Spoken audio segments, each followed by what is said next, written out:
Bismillahirrahmanirrahim.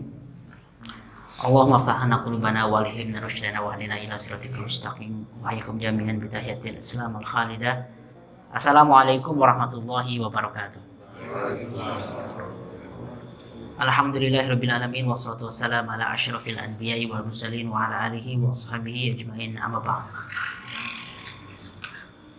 Ikhwani wa akhwati fillah, Bapak Ibu yang saya hormati, ada satu pertanyaan yang siang malam selalu masuk ke pikiran para sahabat Rasul, dan mereka selalu nanya ke Rasulullah. Gara-gara pertanyaan ini cukup mengusik kenyamanan hidup mereka.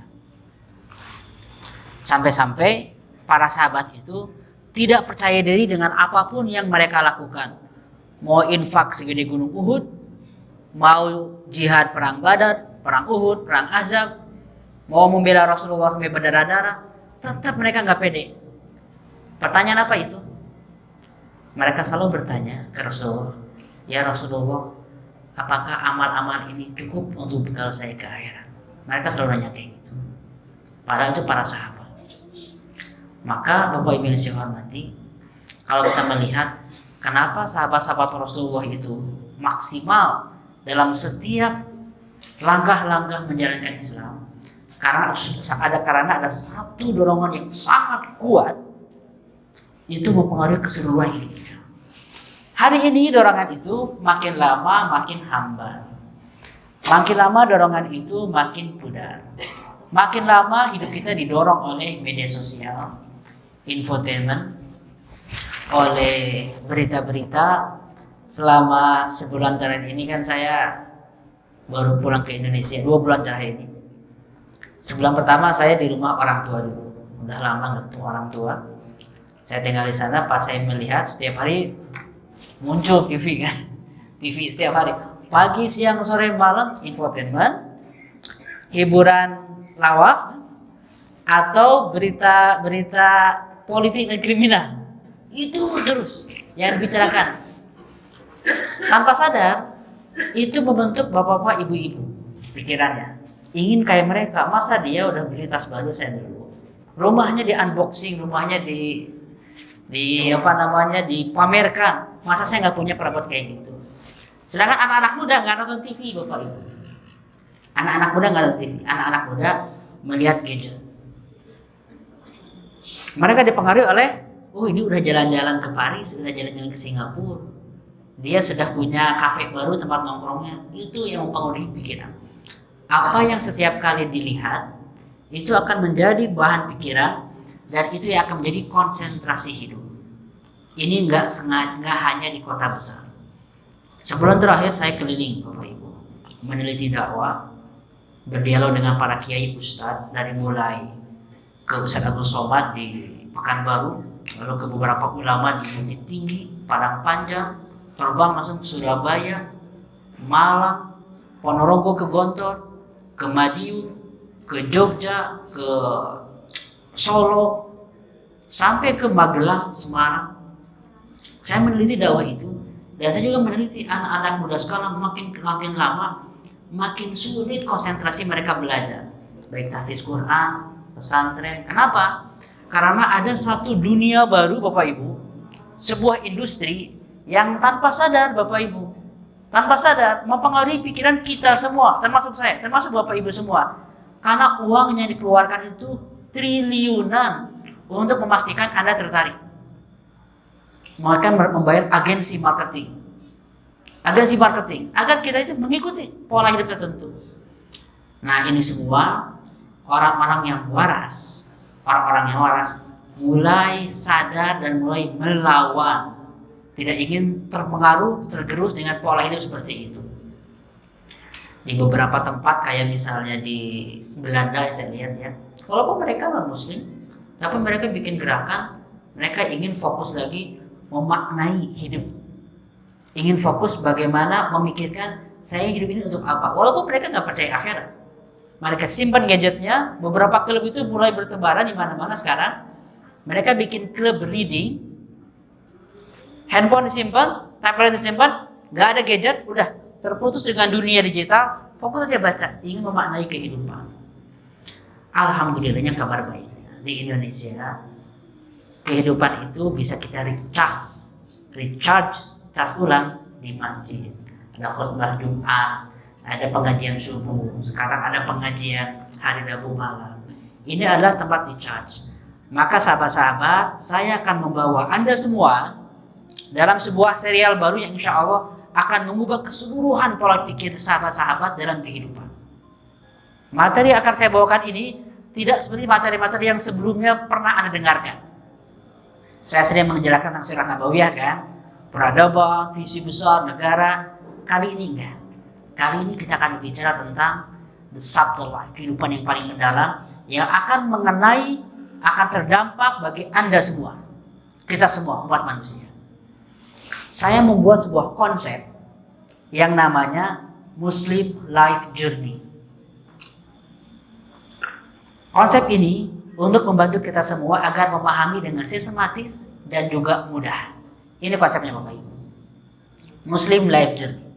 Saya akan membahasnya dengan sangat rinci, komprehensif agar kita semua paham. Bahkan saya akan memberikan PDF-nya ke Anda semua di grup WA nanti. Jadi Anda akan melihat detail-detailnya. Ada sebuah fenomena gini Bapak Ibu. Saya saksikan karena saya menyaksikan timur dan barat, Eropa, Timur Tengah, dan Indonesia, ada sebuah fenomena saling polarisasi antara dunia dan akhirat. Semakin orang itu mengejar dunia, apa itu dunia? Tahulah dunia mah ya, perusahaan, kerjaan, karir, jabatan, PNS, bisnis kita, kuliah, akademis kita. Semakin mengejar itu, semakin lupa ke masjid, semakin jarang ngaji, semakin kering spiritual. Lalu tiba-tiba orang-orang yang sangat kaya, sukses ini mungkin suatu hari dalam hidupnya tak berubah. Karena ada motivasi dari ustaz, karena ada tabligh akbar yang menggelegar, karena ada nasihat yang sangat menyentuh hati. Tiba-tiba berubah orang itu. Ketika berubah ada yang aneh. Saya bilang aneh ini bukan 1-2 orang, tapi fenomena.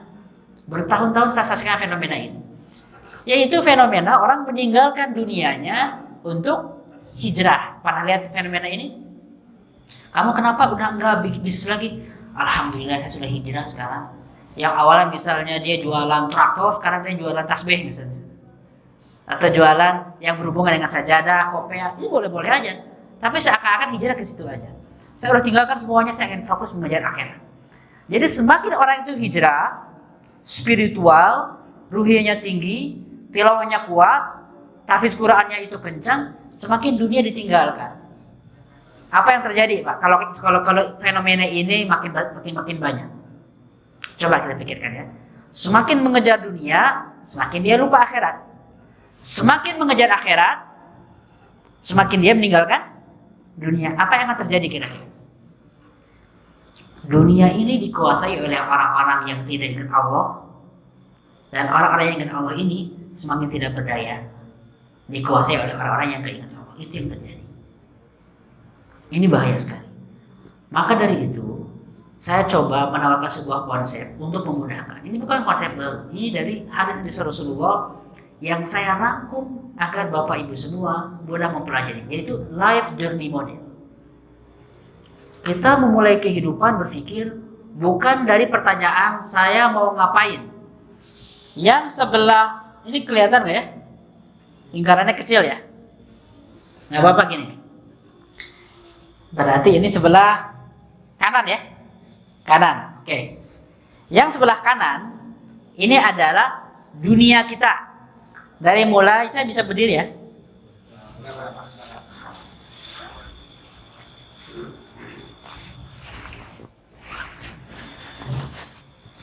Mana ada tongkat atau apa ya, ada payung. Ini Bapak Ibu. Nih, ini adalah lahir. Lahir kita ya. Dari lahir usia 15, 30, 40, 50, 60, 70, 80 tahun menuju Allah lagi. Inna lillahi, dari Allah, wa inna ilaihi, kepada Allah rajiun, kami kembali.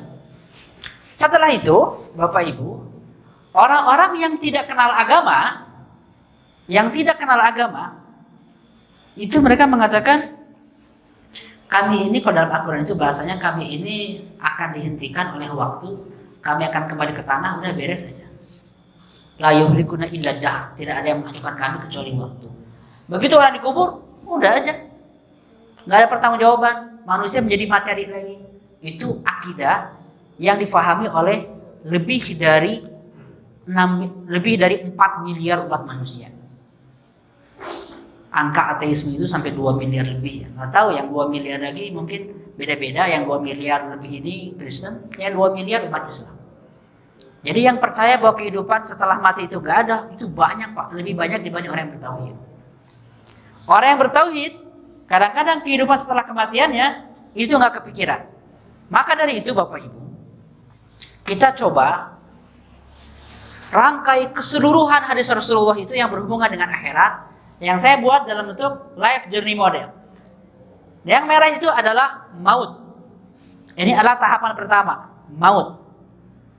Itu adalah perjalanan panjang kita. Dari hari ini menuju maut nggak ada yang tahu.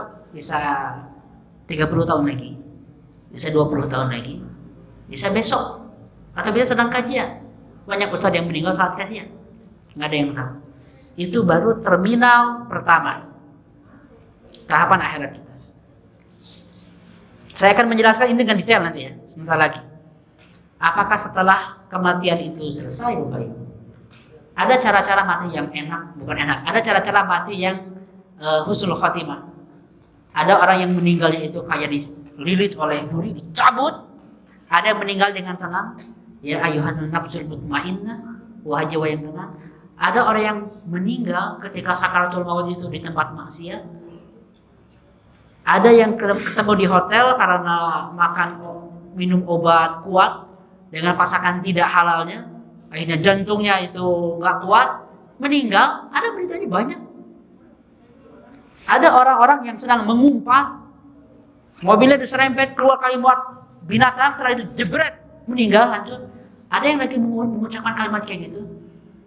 Ada juga yang sedang sujud. Ada juga yang sedang di tengah-tengah baca Quran meninggal. Itu perlu di planning dalam kehidupan kita. Tapi itu baru pertama Pak.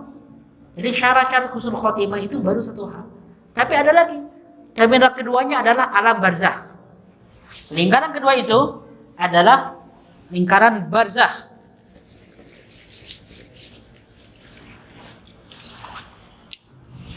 Nah, ini adalah barzakh, alam kubur. Bagaimana kuburannya, bentuk kuburannya? Apakah kuburannya berapa meter segitu? Anak kecil gimana? Gimana kalau yang tenggelam di laut? Bagaimana kuburannya? Yang dimakan buaya gimana? Gimana itu kuburannya? Para ahwal kan sering dimakan buaya kan? Buaya darat begitu. Bagaimana kalau yang meledak, kebakaran? Bagaimana alam barzakhnya? Jadi alam kubur itu berbeda dengan konsep barzakh. Kuburan itu berbeda dengan konsep barzakh. Karena banyak manusia ini yang tidak punya kuburan. Ada syarat-syarat agar kuburan kita terang, kuburan kita nyaman. Ya nanti akan kita bahas dalam terminal kedua, barzakh. Berapa lama di alam barzakh? Ada yang nanti di alam barzakh itu cuma setahun. Kenapa setahun? Ya setahun sebelum kiamat. Tapi ada yang alam barzakh itu kayak Habil dan Qabil itu berapa ratus ribu tahun. Yang meninggalnya zaman Nabi Adam sampai kiamat di alam barzakh aja terus. Kalau kita meninggal tahun 2070, entah kiamat tahun berapa, selama itulah kita nunggu di alam barzakh. Jadi sebelum surga itu ada perencanaan bagaimana kita hidup di alam barzakh yang baik. Tinggal di alam barzakh yang nyaman itu ada perencanaannya. Dan dikasih sederet tips, strategi, langkah-langkah oleh Rasulullah. Dan itu perlu masuk dalam perencanaan hidup. Kalau dia tidak direncanakan, kita nggak akan melakukannya. Ini kaidah Bapak Ibu dalam ilmu manajemen. Kalau kita tidak merencanakannya, mustahil mengeksekusinya. Kalaupun dilaksanakan, kebetulan. Jadi terminal kedua, perlu tahu apa saja kualifikasi hidup, bukan hidup, kualifikasi tinggal di alam barzakh yang nyaman. Ada yang kaya taman surga, Ada yang kaya, prolog neraka alam barzah itu. Beres itu. Setelah itu umat manusia setelah alam barzah akan dibangkitkan semuanya. Terminal ketiga adalah padang mahsyar di sini Bapak Ibu. Terminal ketiganya padang mahsyar. Saat itu malaikat Israfil Allah akan mematikan seluruh manusia. Di padang mahsyar itu nanti, sebelum padang mahsyar itu, Allah akan menyuruh malaikat Israfil untuk meniupkan sangkakalanya. Seluruh alam semesta hancur. Termasuk nanti malaikat Israfil pun mati. Semuanya kecuali Allah Subhanahu wa taala yang tinggal. Hayyun fa innahu hayyun la yamut. Hidup dan tidak pernah mati. Seluruhnya hancur. Kalau santri-santri yang kritis sampai ada yang nanya gini, sebelum kiamat malaikat Israfil ngapain aja Ustaz? Ngapain? Nah ini mengasah trompetnya atau gimana? Malaikat itu tugasnya satu aja udah, meniup trompet. Setelah semuanya dihancurkan, Allah menghidupkan lagi malaikat Israfil. Lalu ketika ditiupkan trompet kedua, seluruh manusia, seluruh makhluk hidup bangkit lagi. Dan nanti akan digiring seluruhnya ke padang mahsyar. Nah, perjalanan menuju padang mahsyar itu ada rutenya, ada tutorialnya, ada langkah-langkahnya. Ini perjalanan dulu. Belum dihisab. Dalam perjalanan itu ada yang tersesat, ada yang bingung, ada yang panik, ada yang dalam keadaan telanjang, ada yang dikasih baju oleh Allah Subhanahu wa taala, ada yang keringetan saking panasnya matahari dekat. Tapi ada beberapa amalan yang kita mungkin sering lupa, beberapa amalan yang membuat kita dikasih minum, dikasih makan, dikasih baju, yaitu amalan orang-orang yang sering ngasih minum. Khusus ya, bukan infak masjid, bukan infak majelis taklim, bukan infak mobil rumah sakit, bukan. Khusus orang-orang yang infak air, sumur misalnya, khusus orang-orang yang infak makanan, dikasih makanan, dan khusus orang-orang yang infak pakaian, dikasih pakaian. Dalam hadisnya ada. Nah itu perlu masuk dalam perencanaan hidup.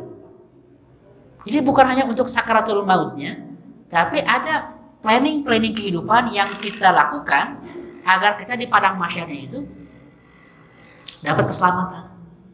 Termasuk ada 7 kategori yang akan dilindungi dari matahari yang terik. Termasuk anak-anak. Ada orang-orang yang amalnya nggak terlalu banyak, tapi karena punya anak, anaknya inilah yang akan memberikan air dari telaga Al-Kautsar. Yang nggak punya anak nggak dikasih. Ada juga hadis kayak gitu. Berarti ada sederet amal-amal yang akan membuat kita nyaman di padang mahsyar dibanding manusia yang lain. Berapa lama di padang mahsyar? Mungkin 1000 tahun, mungkin 1 juta tahun, mungkin 1 miliar tahun, nggak ada yang tahu. Kenapa kita nggak tahu waktunya? Kita lihat nanti. Padang mahsyar ini seluruh manusia digiring sampai ke sebuah lapangan yang besar. Bagaimana bentuk lapangannya? Nggak ada yang tahu. Karena planet tata surya Milky Way ini, seluruh tatanan semesta hancur semuanya. Yang jelas akan ada alam yang baru. Bentuknya nggak ada yang tahu. Seluruh manusia dan makhluk hidup dikumpulkan, termasuk binatang. Setelah berkumpul semuanya akan nunggu lagi. Berapa lama nunggunya? Jarak antara kita nunggu sampai Allah datang. Allah datang nanti dengan singgasana besarnya, yang satu singgasana diangkat oleh ribuan malaikat yang sangat besar. Manusia kecil nanti besar sekali.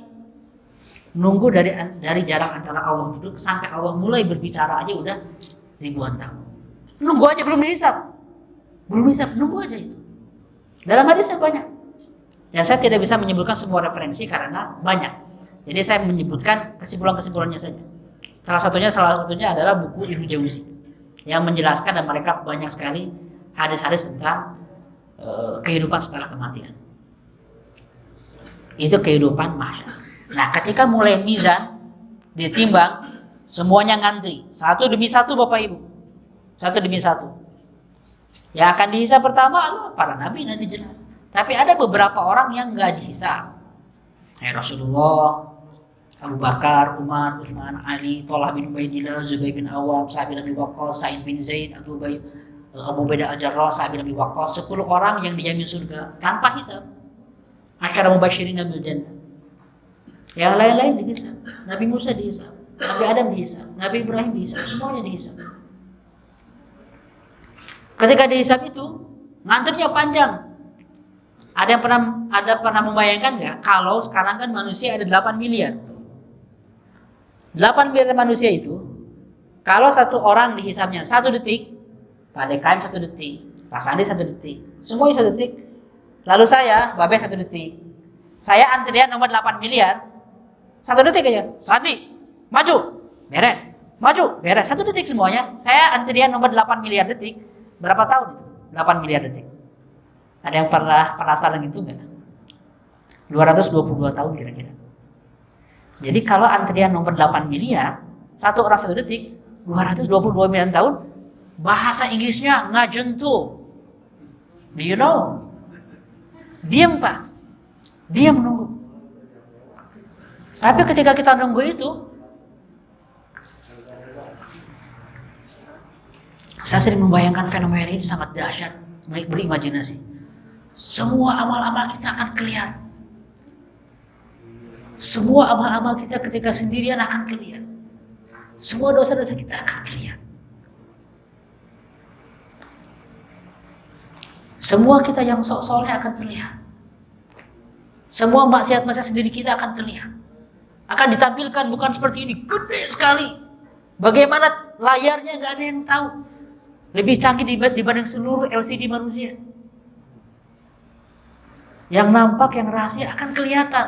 Termasuk wajah kita yang senyum, pada di sini kita dongkol akan terlihat. Senyum padahal dongkol. Memberi pada ria akan terlihat seluruhnya. Nah, ada caranya nanti amal-amalan agar beberapa sikap kita itu ditutup oleh Allah Subhanahu wa taala. Ada amal-amalannya. Salah satunya saya bocorin dulu karena nanti akan saya jelaskan dengan detail. Salah satunya adalah man satara musliman satarahullahu fi yaumil qiyamah. Siapa yang menutup aib seorang muslim, Allah akan tutup aibnya di hari akhirat. Bayangkan setiap kali ada selebriti terbukuak aibnya, lalu kita ngomong, tahu nggak? Ini lagi viral, kita obrolin, gak ada gunanya, gak akan efek pada income, gak akan efek pada kebahagiaan, tapi efeknya besar langsung aib kita dikuak oleh Allah di akhirat. Gara-gara kita ngomongin selebriti, tapi kalau udah terkenal, ya biarin terkenal. Aibnya diubah oleh orang lain, tapi saya tidak akan menambah mengubah aibnya di rumah. Tapi sering sekali kita mengucapkan aib orang lain di dalam rumah. Ada ini kan ke istri sendiri, kan cuma bapak dan ibu aja. Sama itu gibah juga. Kadang-kadang kita tidak sadar. Tidak sadar. Ada lagi nanti ketika yaumul hisab itu ada orang yang muflis. Orang muflis itu orang yang bangkrut. Nanti akan saya jelaskan. Amalnya banyak tapi defisit. Kenapa? Karena utang dosanya itu lebih banyak. Ada antrian, mungkin puluhan, mungkin ratusan, bisa jadi ribuan orang, bisa jadi jutaan yang menuntut balas akan kerugian-kerugian yang pernah mereka rasakan akibat kita.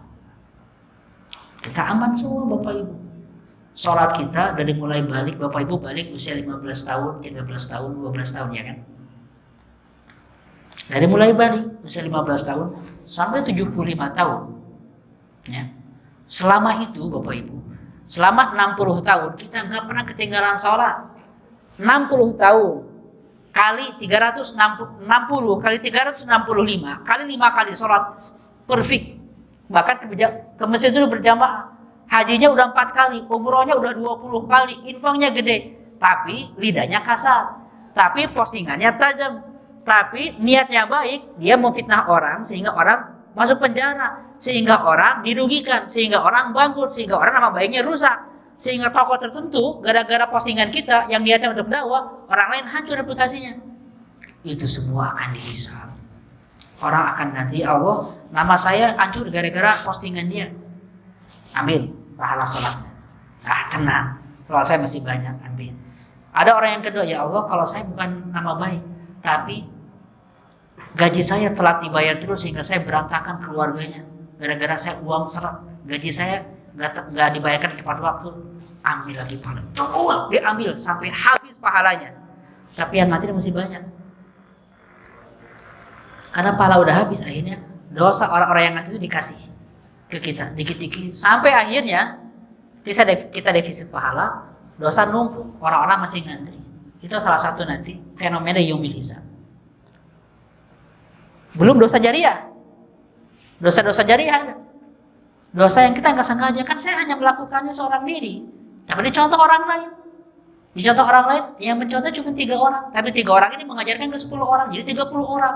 30 orang ini jadi sistem di perusahaan. Akhirnya korupsi selama puluhan tahun di perusahaan, gara-gara kita ngasih contoh gini loh, cara dapat uang yang cerdas itu. Nggak ada dosa jariah. Kan saya pernah pasang fotonya waktu saya remaja, saksi kayak gini. Iya, tapi postingannya terus menerus menyebar ke semua orang dan Anda belum tobat. Itu jadi dosa jariah. Itu baru yaumul hisab. Begitu di mizan, itu terminal ke-4. Terminal ke-5, Bapak Ibu, di mizan. Setelah dihisab semuanya baru ditimbang. Deg-degan, timbangannya kemana beratnya? Bagaimana bentuk timbangannya? Wallahu a'lam, ada yang tahu detail. Nah, inilah yang penting. Makanya nanti ada amalan-amalan. Dan nanti ada strategi yang akan saya kasih ke Bapak Ibu semua.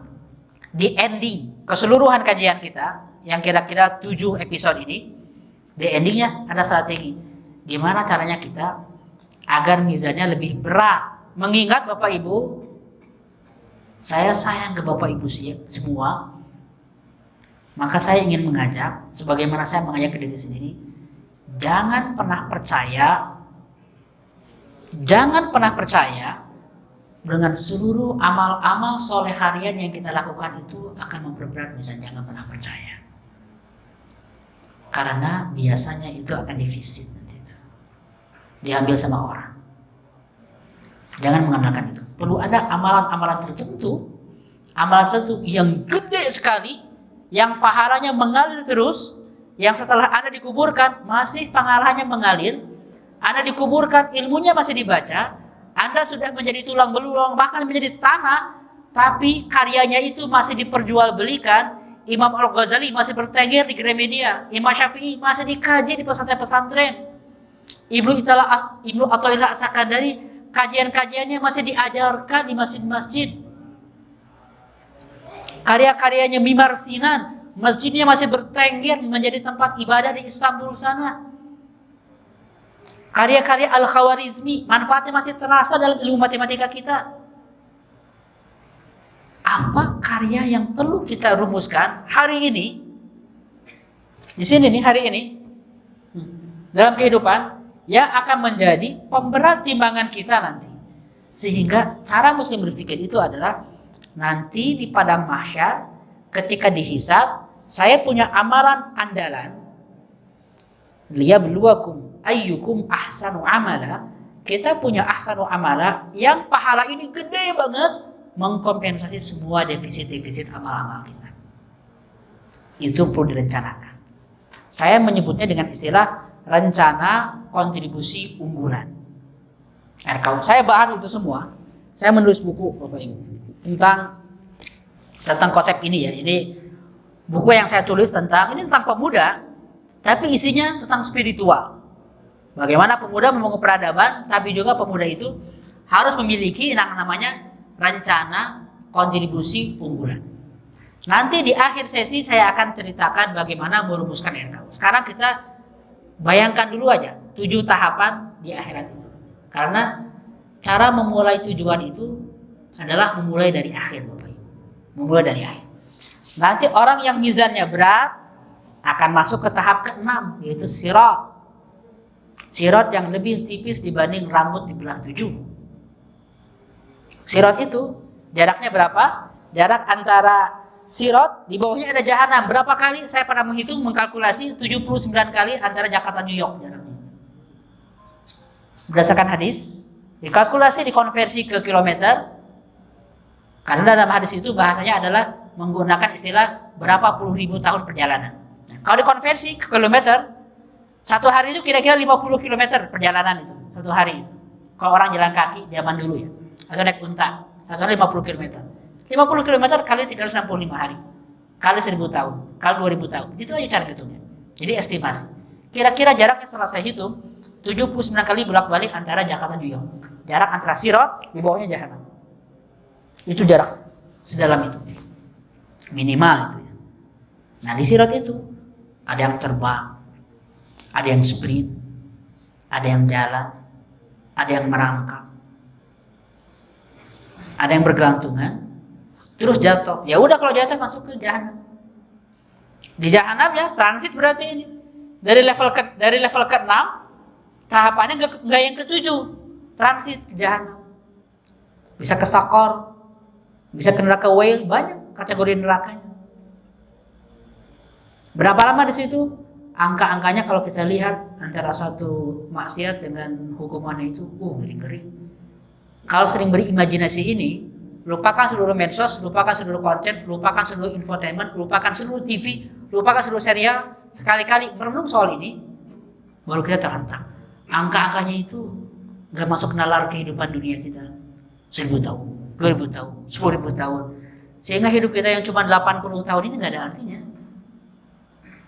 Nggak ada artinya. Jadi dari sirat itu ada yang jatuh, banyak yang jatuh bahkan. Kalau nggak jatuh, dan mudah-mudahan itulah nasib kita, insya Allah, amin. Baru masuk Pak dari sirat ini ke jannah menuju Allah Subhanahu Wa Taala. Nah ini 7 tahapan itu ya. Nah jadi sekarang Bapak Ibu, orang-orang yang jenius itu adalah orang yang sejak kecil, sejak awal, sejak muda, ataupun sekarang memikirkan apa cita-citanya mau ngapain itu dengan mindset akhirat. Coba ya kita flashback ke masa kecil kita. Waktu SD, kalau kita ditanya apa cita-citanya, gimana kita menjawab Pak? Mas Adi apa cita-citanya dulu? Tentara. Sama kayak saya pengen jadi tentara. Ingin jadi apa? Dokter, astronot, insinyur, presiden ya. Kan nggak ada yang ingin jadi konsultan pajak, jarang. Ingin jadi staf BUMN jarang. Biasanya profesi yang pakaiannya bagus, mentereng, yang kaya. Kalau sekarang anak-anak SD ingin jadi influencer Pak, YouTuber. Karena duitnya kencang. Begitu kita makin dewasa, setelah kuliah, kan berbeda, ya nggak? Cita-cita kita. Apa cita-cita Bapak ketika beres kuliah? Apapun yang penting bisa membayar mahar dan walimah, ya nggak? Apapun lah. Saya ingin jadi tentara, nggak masuk Pak. Kalau saya segagah babe, badannya masuk. Akhirnya saya jadi ustadz ya. Nah, jadi ketika beres kuliah, cita-cita kan berubah. Nggak masalah. Nah, sekarang Bapak Ibu, mayoritas di sini kan sudah masih pemuda sih, pemuda jenjang akhir. Apakah masih perlu memikirkan ulang cita-cita? Perlu. Karena cita-cita itu bukan capaian dunia. Cita-cita itu adalah rencana tentang bagaimana kita dihisab. The real dream. Cita-cita sejati bagi seorang muslim adalah bagaimana membuat strategi beneran Pak, bukan saya mah beramal soleh aja yang penting masuk surga. Nah, orang yang kayak gitu, orang yang ngomong kayak gitu, saya yakin dia nggak ngerti konsep akhirat. Sama sholat aja, nanti juga insya Allah kalau kita soleh kita di akhirat selamat. Dia nggak ngerti konsep akhirat. Kenapa? Karena orang yang kayak gitu adalah orang yang arogan dan orang yang terlalu percaya diri dengan amal-amalnya. Ikhlas saja belum tentu. Apalagi kalau sering menyakiti orang. Hati-hati sekali. Nah maka kita perlu merumuskan ulang Bapak Ibu tentang kontribusi dan juga cita-cita kita. Nanti akan saya jelaskan dengan detail ya.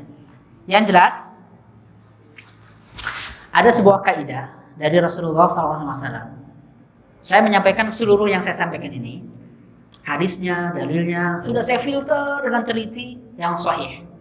Dan Nabi mengatakan gini, al-kayyisu, orang yang jenius, ini standar Nabi, jenius, standar Nabi adalah orang yang memikirkan dan menyiapkan untuk kehidupan setelah kematian. Mandana nafsahu wa amila lima ba'dal maut.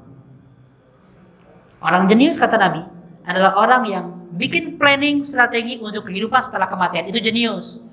Orang yang membuat planning agar perusahaannya 7 turunan, agar dia dapat jabatan, agar dia di usia 60 bisa pensiun dengan nyaman, itu bukan orang jenius. Belum cukup jenius. Orang jenius, orang yang membuat strategi agar dia selamat kehidupan di akhirat. Wal ajizu man atba'a nafsahu hawaha wa tamanna 'ala Allah.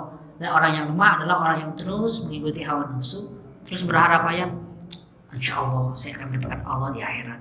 Itu orang-orang yang al-ghurur, maghrur, orang-orang yang terperdaya dengan amal-amalnya sendiri. Saya berbicara sekarang bukan di depan ahli maksiat. Insya Allah kita semua ahli masjid. Makanya Bapak kesini. Yang bukan ahli masjid nggak datang. Tapi saya ingin berbicara bahkan di depan ahli masjid. Mari kita mengkritisi diri sendiri. Jangan sampai kita gurur. Jangan sampai kita overconfidence. Salah kaprah padahal kita bisa jadi defisit nanti. Oleh karena itu Bapak Ibu yang saya hormati, mari kita mulai perjalanan kita. Ini baru mulai. Perjalanan pertama ya. Perjalanan pertama dalam life Muslim journey ini. Milestone pertama yaitu maut. Jadi di sesi ini kita bahas nomor 1 dulu, al-maut.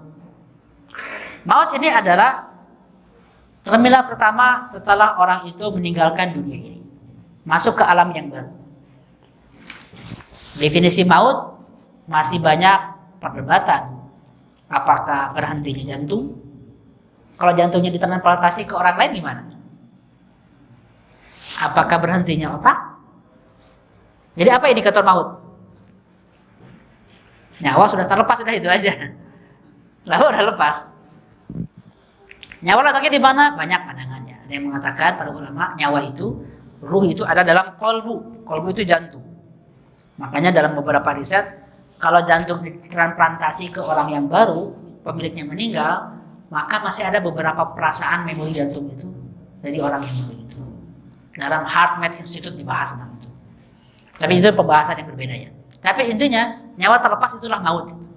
Jadi kalaupun jantungnya masih berdetak, didonorkan ke orang lain, ya tetap itu bukan kita, orang lain aja. Nah, ketika maut itu Bapak Ibu, ada beberapa tips dari Rasulullah SAW. Salah satunya adalah aksiru zikro hadimi al-ladzat al-maut. Perbanyaklah mengingat hal-hal yang akan merusak seluruh kelezatan, yaitu al-maut. Ini tips sederhana dari Rasulullah, tapi ketika ini kita baca sekarang, makin lama makin pudar. Kita tuh nggak ingat mati. Kalau misalnya kita ngobrol aja, coba aja Bapak sekali-kali ngomongin tentang kematian dengan ibu di rumah, terutama yang masih muda gitu kan. Udah saya nggak ngeri ngomongin mati, udah yang happy aja. Padahal itu penting ngobrolin kayak gitu. Sekali-kali jalan-jalan ke kuburan, itu benar. Karena itu hadis Rasulullah, zuru al-kubur fa innaha tuzakkirukum al-akhirah. Ziarahilah kuburan, karena itu akan mengingatkan kalian kepada akhirat. Sebulan ini saya berkali-kali ke RSAS karena saya sedang ada rencana operasi ya. Saya sedang menunggu jadwal operasi amanah saya. Dari Kawaduyan dirujuk ke RSAS. Ketika ke sana, nggak tahu kenapa perasaan itu melihat semua orang sakit ngerasa agak serem aja dia aja. Waduh ini di mana-mana infusan, di mana-mana pakai roda, pakai perban. Tapi sisi positifnya, ketika melihat kayak gitu Pak, nggak kebayang tuh peradaban, nggak kebayang tentang yang lain-lain. Kebayang adalah kesehatan, keselamatan diri aja udah. Nah yang kayak gitu positif. Jadi sekali-kali tidak ada urusan Bapak Ibu ziarah kubur dan ziarah orang yang sakit.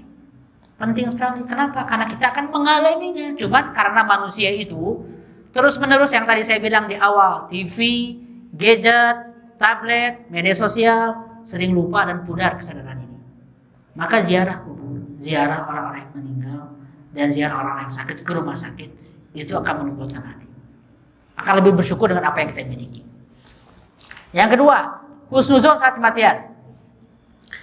Di momen-momen menjelang kematian, para ulama menjelaskan, disitulah momen ketika seluruh tentara iblis dikumpulkan untuk menyerang pikiran manusia. Kenapa? Karena di momen-momen ini biasanya banyak manusia yang suudzon ke Allah Subhanahu wa taala. Padahal di momen akhir itu, innahu la yai'asu min ruhillah illa, tidak ada orang yang berputus asa dari rahmat Allah kecuali qaumul kafirun, kecuali orang-orang yang kafir. Maka orang yang di akhir hayatnya itu putus asa, udah nggak ada harapan lagi, dan akhirnya dia mengambil belati, menusukkan belati ke tubuhnya, suntik mati, terjun dari atas untuk bunuh diri, siapapun yang putus asa di akhir hayatnya, seluruh amal soleh yang menggunung itu hapus karena dia derajatnya sama dengan orang-orang yang kafir. Menurut surat Yusuf ayat 87. Saya ingin ngasih satu ilustrasi. Saya ingin menggerus seluruh rasa pede kita tentang akhirat. Karena ini sehat. Orang yang pede soal karir bagus, tapi kalau yang pede soal akhirat bahaya sekali. Bapak Ibu kepikiran bunuh diri nggak? Kenapa? Karena kita punya iman. Saya akan kasih satu contoh. Dia ini adalah peserta perang Uhud. Bukan peserta pengajian, Pak. Peserta perang Uhud di blok Rasulullah SAW. Dia ikut perang, lalu dia berperang paling depan, berani. Tapi masalahnya ketika berperang dia agak kurang ikhlas. Dia berperang demi kejayaan kaumnya. Tapi sebetulnya walaupun kurang ikhlas, kan dia masih bisa bertaubat ya. Masih bisa memperbaiki diri, masih bisa membersihkan hati, masih banyak masa depannya. Walaupun dia nggak ikhlas, walaupun dia masih agak munafik. Tapi karena lukanya terlalu banyak, sakit sekali. Luka pedang, Pak. Ada yang pernah tersayat oleh pisau mangga? Aduh ya Allah, sakit sekali. Langsung bikin posting. Kenapa hidup begitu berat? Baru silet itu. Bukan pedang. Pedang itu segini, Pak, tebalnya. Saya punya pedang segini tebalnya. Kalau kelas sabetan, ini minimal 3 minggu, 2 bulan ini nempel lagi ini sabetan pedang. Dia kena puluhan sabetan pedang, tusukan tombak, tusukan panah. Di akhir hayatnya dia tancapkan tombak atau pedang dari bawah riwayat, lalu dia tusukan ke dalam badannya. Dia bunuh diri. Namanya adalah Qazman. Ingat nama ini, Qazman. Kalau suatu hari Bapak kepikiran untuk putus asa dari rahmat Allah, sesakit apapun, ketika ditanya oleh para sahabat, ya Rasulullah bagaimana Qazman? Huwa finnar, dia di neraka. Nah sekarang Bapak Ibu yang saya hormati, saya tanya sekali lagi, ketika bunuh diri enggak? Insya Allah enggak, tapi ketahuilah di momen-momen paling depresi, saat itu seluruh bala tentara iblis setan akan masuk ke pikiran kita untuk mendorong kita untuk mengakhiri hidup. Ketika kanker stadium tinggi, udah nggak bisa ditahan, sakit ya udah nggak bisa ini, udah saya pengen mati aja. Pernah mendengar kalimat kayak gitu? Sering. Ketika orang diuji oleh penyakit belasan tahun, alhamdulillah kita tidak diuji. Tapi barangkali nauzubillah, kalau suatu hari Bapak Ibu diuji ada dalam kondisi paling berat, paling terpuruk, paling sakit, bahkan udah 20 tahun sakitnya itu, aku mendingan mati aja dibanding kayak gini. Hati-hati. Kalimat itu terucap, putus asa dari rahmat Allah, terus mati. Su'ul khatimah. Bisa lagi sakit. Bisa jadi sakitnya sakit perasaan mental. Saya kasih ilustrasi Bapak Ibu. Ini terjadi. Dalam riset psikologi, salah satu alasan tertinggi bunuh diri itu karena perasaan guilty, bersalah. Kalau Bapak punya kesalahan, berdampak bagi Bapak sendiri, kita masih bisa tegar. Tapi saya ilustrasikan situasi, bukan situasi perang, situasi jalan-jalan ke Ciwidey. Bapak nyetir, happy. Di pinggir ada istri, di belakang ada anak-anak, 2 anak, sama ada ibu bapak. Happy kan dengan keluarga kan? Happy, pasang Maher Zain. Lagu Maher Zainnya nyantai, ini tur berkeluarga. Kita lalai, kita ngantuk, kita nggak konsentrasi, jebret, berguling-guling mobil.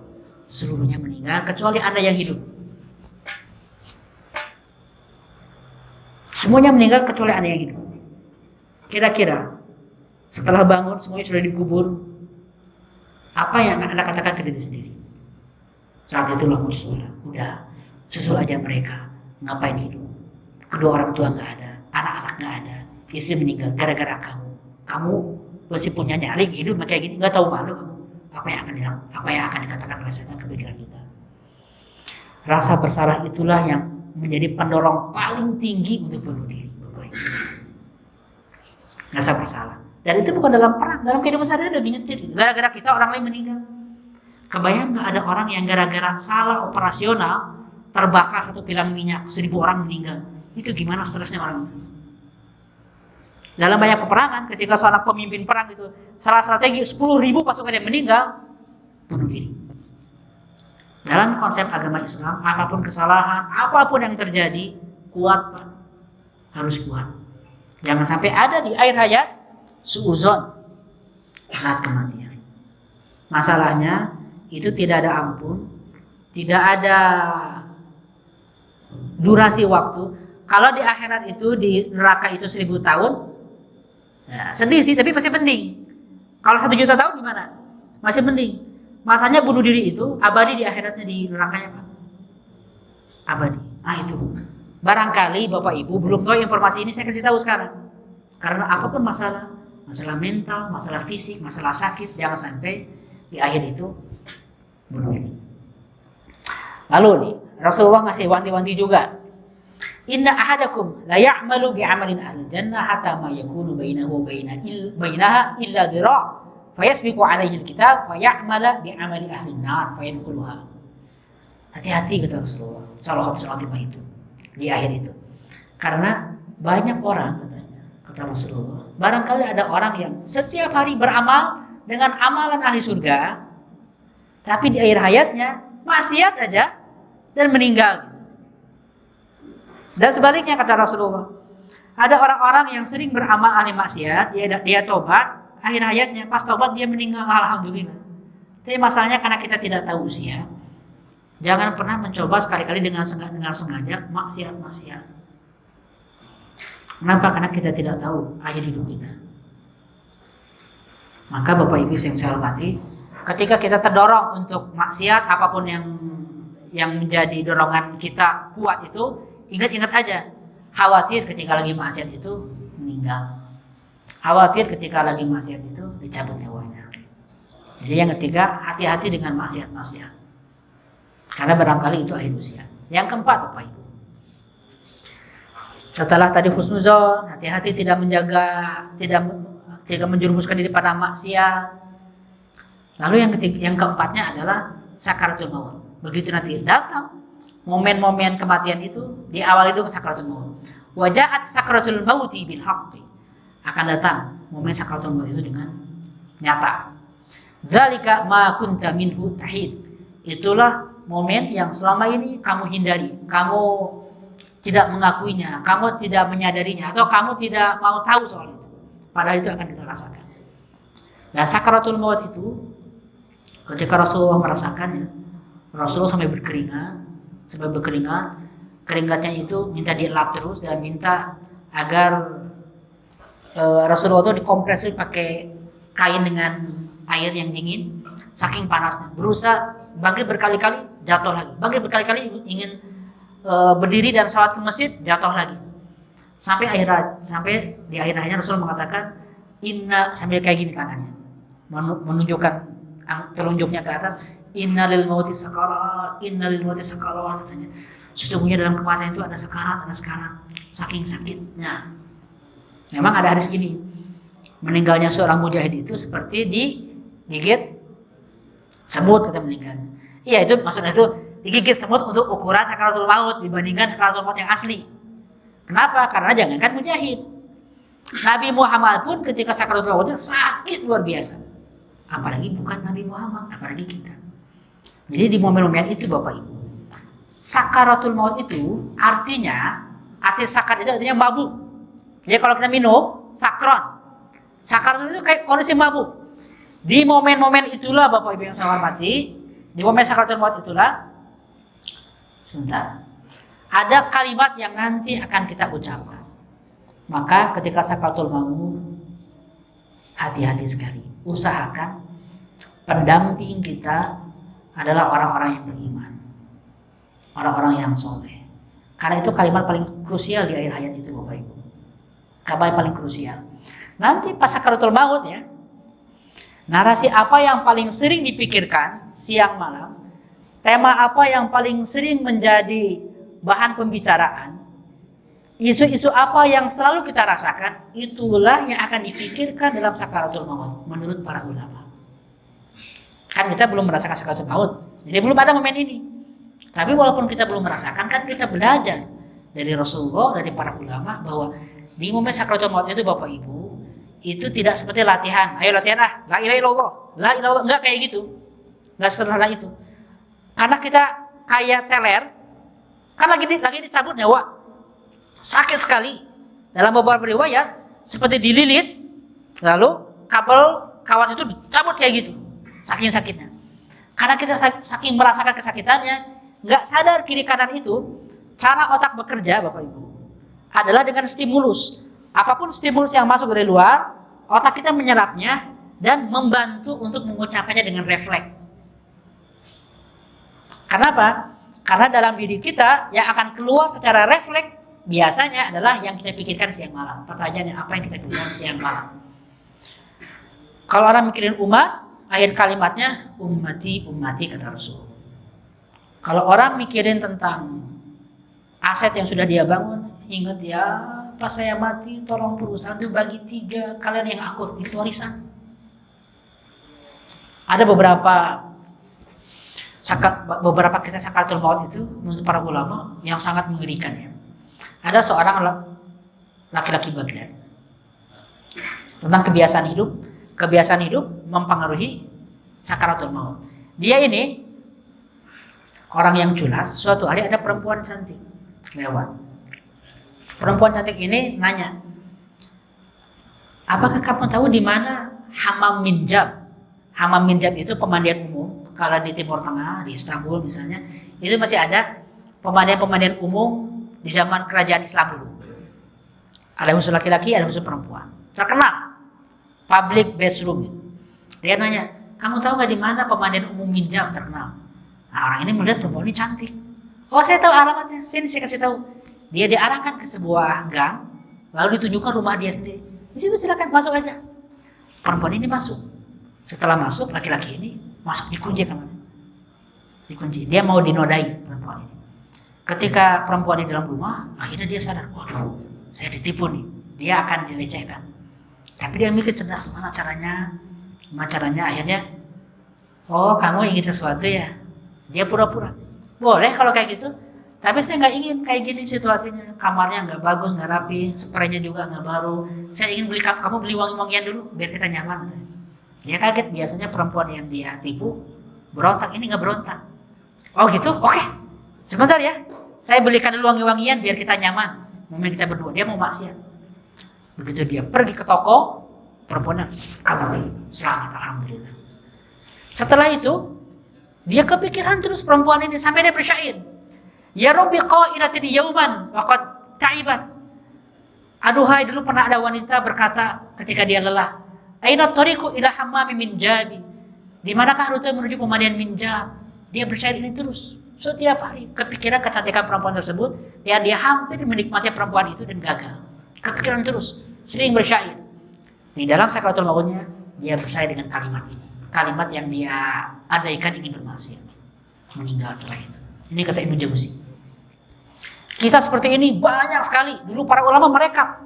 Ada yang sakaratul maut, husnul khotimah ditulis. Ada yang sulul khotimah ditulis. Jadi pelajaran bagi umat kita. Kalau ada pengalaman kayak gitu Pak, ditulis. Nggak usah direkam ya. Ditulis aja. Jadi pelajaran. Apa yang kita pikirkan, bicarakan, dan jadi kebiasaan, itulah kira-kira yang akan refleks kita ucapkan. Belum tentu asyhadu an la ilaha illallah wa asyhadu anna muhammadar rasulullah. Belum tentu. Dalam sakaratul maut. Nah, nomor 6, kaidah dari Rasulullah, narasi hidup dan kalimat penutup. Jadi, kebiasaan akan menentukan. Jadi, di akhir kesimpulan hidup manusia itu kalimat terakhirnya yang harus hati-hati. Makanya Rasulullah menjanjikan ini. Man kana akhiru kalamihi la ilaha illallah dakhala jannah. Siapa yang akhir kalimatnya la ilaha illallah, dia akan masuk surga. Maqala abdul la ilaha illallah mukhlishan qattun illa futihat lahu abwabus samai hatta yuqdiya ilal arsy majtanabal kabair. Siapapun seorang hamba yang mengucapkan la ilaha illallah dengan ikhlas, Allah membukakan pintu-pintu langit dan arsy-Nya selama dia tidak banyak melakukan dosa-dosa besar. Jadi dua hadis ini kalau digabung, Mengucapkan la ilaha illallah dijamin surga. Tapi orang itu tidak akan bisa mengucapkan la ilaha illallah kalau sepanjang hidupnya dia rutin maksiat-maksiat gede. Apa saja maksiat gede? Anda tahu.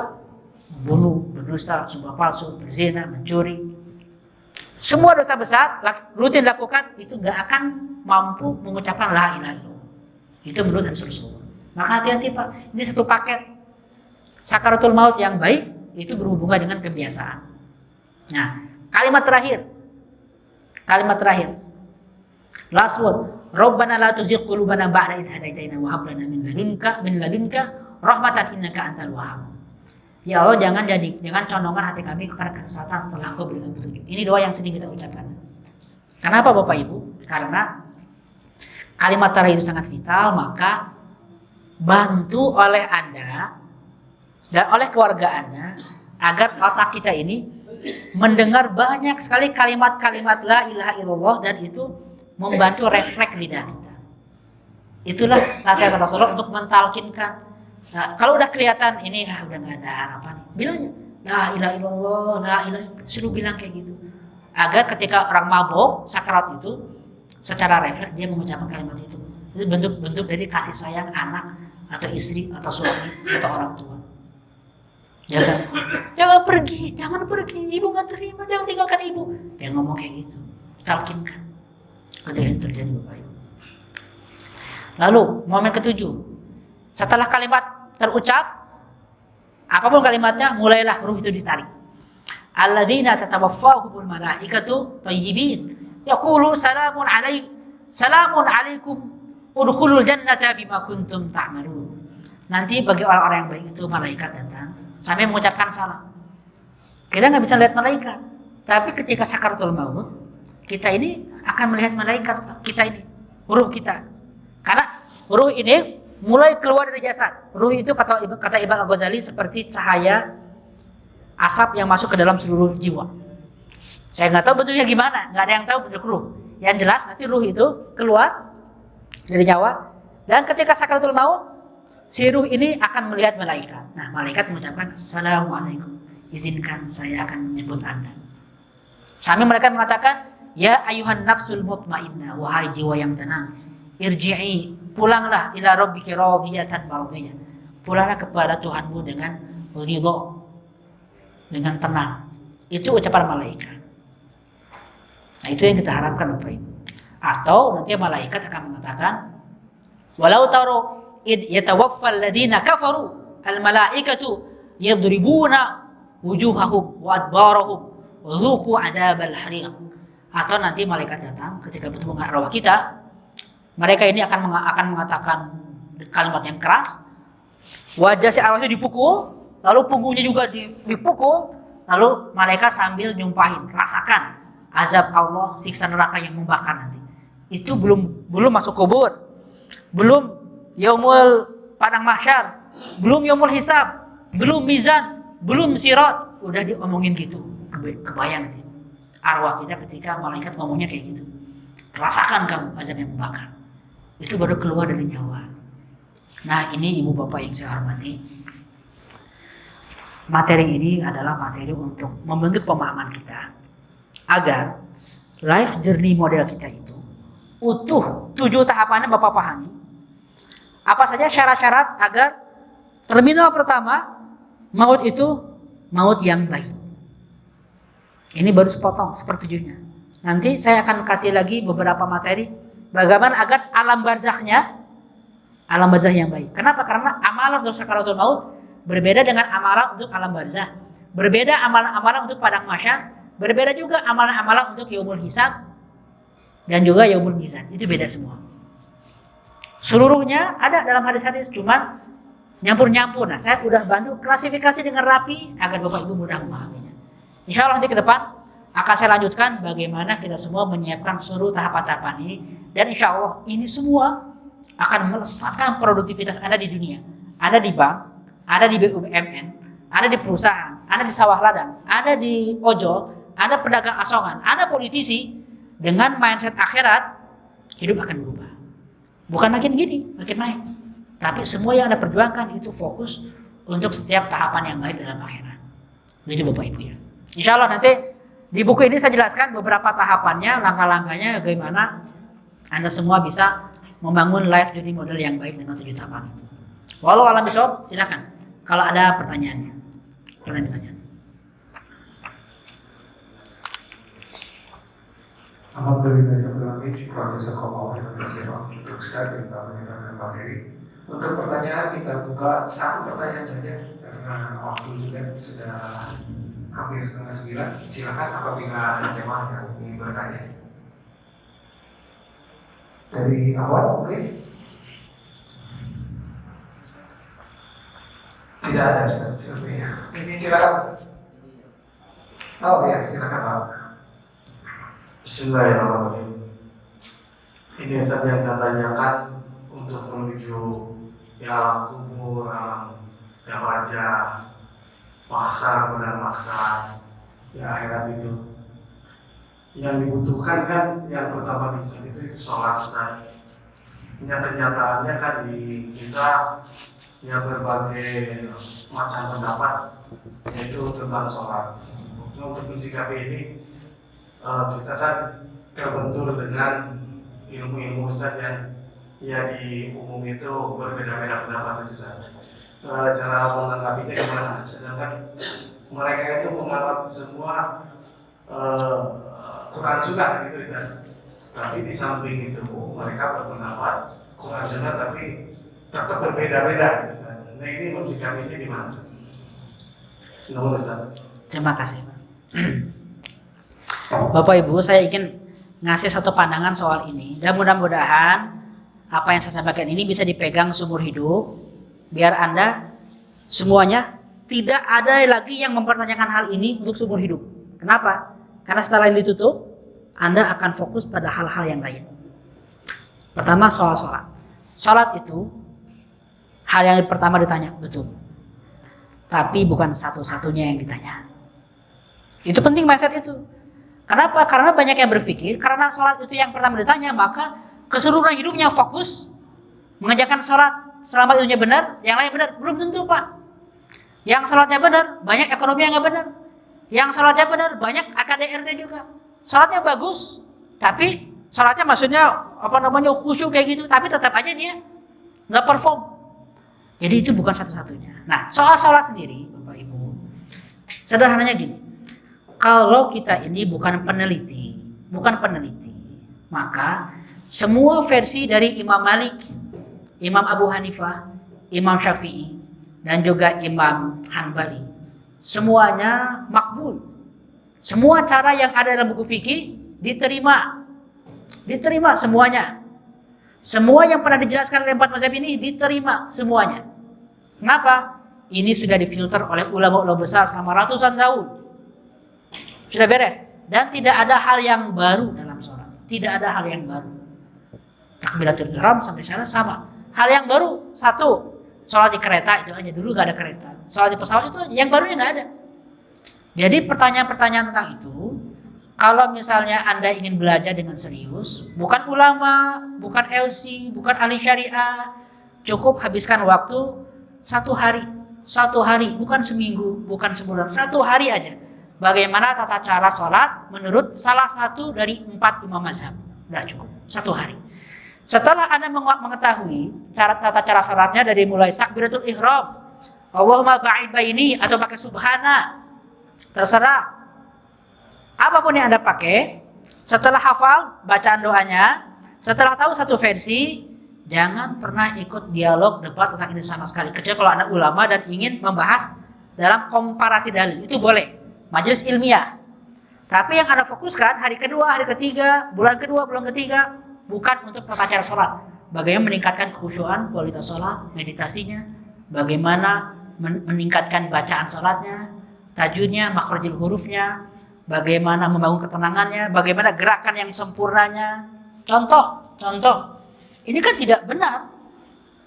Sholat kayak gini, Bapak Ibu. Ini nggak benar kayak gini. Kenapa? Karena sholat Anda membuat Anda kiposis. Sholat yang benar ini tegak seperti ini. Karena sholat itu menyehatkan.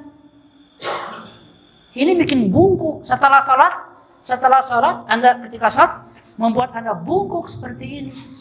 Yang bagus, ini tidak haram memang. Yang bagus adalah tegakkan punggung Anda. Kalaupun sila, tegakkan sila Anda. Jangan salat membuat kita fisiknya rusak.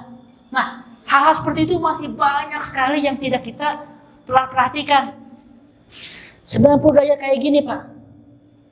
Kalau kita tidak terbiasa olahraga bisa seperti ini, sulit ingat 90 derajat.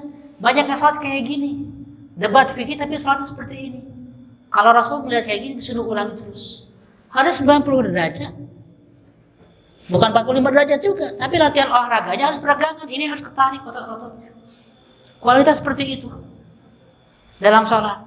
Pernafasan. Ketika sholat, Anda mempelajari tentang bagaimana nafas. Ada porpisna, ada yoga macam-macam. Pelajari tentang ilmu nafasnya. Nafas dikombinasikan dengan bacaan Bismillahirrahmanirrahim. Alhamdulillahirabbil alamin. Dahsyat itu. Kombinasi antara nafas waladhdallin amin. Alif lam mim. Dzalikal kitabu la raiba fihi. Hudal lil muttaqin. Konsentrasi, tenang, meditasi, kenyamanan. Itulah yang harusnya menjadi fokus kajian sholatnya umat Islam. Kalau fikihnya sejak 13 abad yang lalu itu udah khatam, nggak banyak perubahan. Ketika masih berdebat soal itu, berarti kita belum naik kelas. Selesaikan sehari beres, berikutnya kajian-kajian yang tadi. Sekarang anggaplah gini Bapak.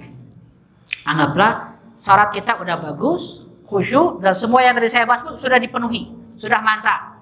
Tinggal sekarang bukan hanya sholat, perhatian kita itu bagaimana menjelaskan sholat ke umat manusia yang tidak mengerti manfaat sholat. Ada orang yang masuk Islam gara-gara suara azan. Ada orang yang masuk Islam karena menikah. Ada orang yang masuk Islam karena mendengarkan suara ngaji. Bismillahirrahmanirrahim. Indah sekali masuk Islam.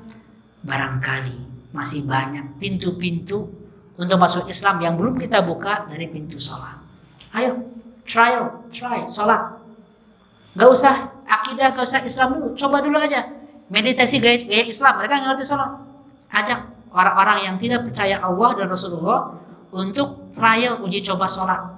Bikin sholat center, museum sholat. Untuk uji coba sholat. Kamu pakai ini, pakai rok mini. Ini ada kerudungnya. Ini coba di tutorial sholat. Tarik nafasnya, ini gerakannya. Begitu orang menikmati gerakan sholat. Dari situlah orang akan belajar, riset dari orang Jepang tentang gerakan-gerakan sholat, riset tentang wudunya, bagaimana mempengaruhi perilaku, mempengaruhi mentalitas. Seluruh riset ilmiah kumpulkan, jelaskan ke umat manusia.